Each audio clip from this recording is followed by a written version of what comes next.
ಇಲಾಖೆ ಅಧಿಕಾರಿಗಳು ಬಹಳ ಸಲ ಅವರಿಗೆ ಮನವರಿಕೆ ಮಾಡಿಕೊಟ್ಟು ಕಾನೂನು ಪಾಲನೆ ಮಾಡಬೇಕು ಅಂತೇಳಿ ಪ್ರಯತ್ನ ಮಾಡಿದ್ದಾರೆ. ಅವರು ಅದಕ್ಕೆ ಕ್ಯಾರೆ ಅನ್ನಲಿಲ್ಲ. ಹೀಗಾಗಿ ಇವತ್ತು ಇಂಥ ಒಂದು ಕಠಿಣವಾದಂಥ ನಿರ್ಧಾರವನ್ನು ತೆಗೆದುಕೊಂಡಿದ್ದಾರೆ ಅನ್ನುವಂಥ ಒಂದು ಮಾಹಿತಿ ನನಗೆ ಇದೆ. ಹೀಗಾಗಿ ಇದಕ್ಕೆ ಯಾವುದೇ ರೀತಿಯ ಬೇರೆ ಉದ್ದೇಶ ಇಲ್ಲ ಅನ್ನುವಂಥದ್ದು ಭಾಳ ಸ್ಪಷ್ಟವಾಗಿ ನಾನು ಇಲ್ಲಿ ಹೇಳಲಿಕ್ಕೆ ಬಯಸ್ತಾ ಇದ್ದೀನಿ. ಕಾನೂನು ರೀತಿಯ ಕ್ರಮ ಆಗಿದೆ. ಅವರು ಈಗಾಗಲೇ ಸರ್ವೋಚ್ಚ ನ್ಯಾಯಾಲಯಕ್ಕೆ ಹೋಗಿದ್ದಾರೆ ಅನ್ನುವಂಥದ್ದು ಮಾಹಿತಿ ಇದೆ. ಉಚ್ಚ ನ್ಯಾಯಾಲಯಕ್ಕೆ ಹೋಗಿದ್ದಾರೆ. ಉಚ್ಚ ನ್ಯಾಯಾಲಯದ ತೀರ್ಪು ಬಂದ ಮೇಲೆ ನಾನು ಪ್ರತಿಕ್ರಿಯೆಯನ್ನು ಕೊಡುತ್ತೇನೆ. ಸರ್, ಈಗ ಕ್ಲೋಸರ್ ನೋಟಿಸ್ ಕೊಟ್ಟ ಮೇಲೆ ಒಂದಷ್ಟು ಸಮಯಾವಕಾಶ ಕೊಡಬೇಕಿತ್ತು ಅನ್ನುವಂಥ ಡಿಮಾಂಡ್. 6ನೇ ತಾರೀಕು ನೋಟಿಸ್ ಕೊಟ್ಟಿದ್ರಿ, ನಿನ್ನೆ ಆಗ್ಲೇ ಕ್ಲೋಸ್ ಮಾಡಿದ್ದೀರಿ. ಅರ್ಜಿ ಆದ್ರೂ ಹಾಕಿದ್ದಾರೆ ಅವರು.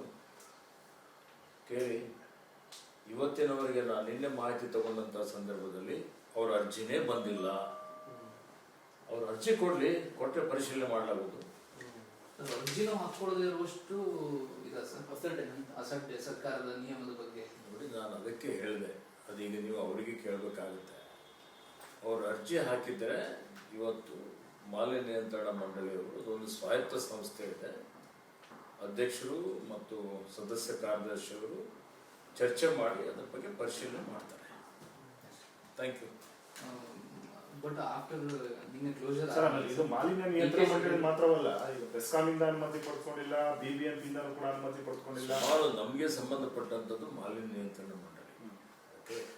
ಬೇರೆ ಬೇರೆ ರೀತಿಯಲ್ಲಿ ಅನುಮತಿ ಪಡೆದುಕೊಂಡು ನಡೆಸಲಿಕ್ಕೆ ಯಾರು ಬೇಡ ಅಂತಾರೆ. ಸರ್, ಇನ್ನೊಂದು ಆಯಾಮ ಸರ್, ಕೆಲ ತಿಂಗಳ ಹಿಂದೆ DCM ಅವರು ಸಿನಿಮಾ ವಿಚಾರವಾಗಿ ಮಾತಾಡೋ ನಟ್ಟು ಬೋಲ್ಟು ಟೈಟ್ ನೋಡಿ. ಇದಕ್ಕೆ ನಾನು ಈಗಾಗಲೇ ಬಹಳ ಸ್ಪಷ್ಟವಾಗಿ ಹೇಳಿದ್ದೇನೆ. ಇವೆಲ್ಲ ದಿನಾಲು ಅನೇಕ ನಾವೆಲ್ಲ ವಿಷಯಗಳು ಪ್ರಸ್ತಾಪ ಆಗ್ತವೆ. ಅದಕ್ಕೆ ಯಾವುದೇ ರೀತಿಯ ಸಂಬಂಧ ಇಲ್ಲ. ಅದಕ್ಕೆ ತಳಕು ಹಾಕುವಂತ ಅವಶ್ಯಕತೆ ಇಲ್ಲ. ಇನ್ನೊಂದು ಸರ್, ಇಲ್ಲಿ ಮಾನ್ಯ ಉಪಮುಖ್ಯಮಂತ್ರಿಗಳು ಇದರಲ್ಲಿ ಯಾವುದೇ ರೀತಿಯ ಹಸ್ತಕ್ಷೇಪ ಅವ್ರದಿಲ್ಲ. ಸರಿ ಸರ್, ಇನ್ನೊಂದು ಸರ್, ಈಗ ಕ್ಯಾಶ್ ಸೆನ್ಸಸ್ ಇದು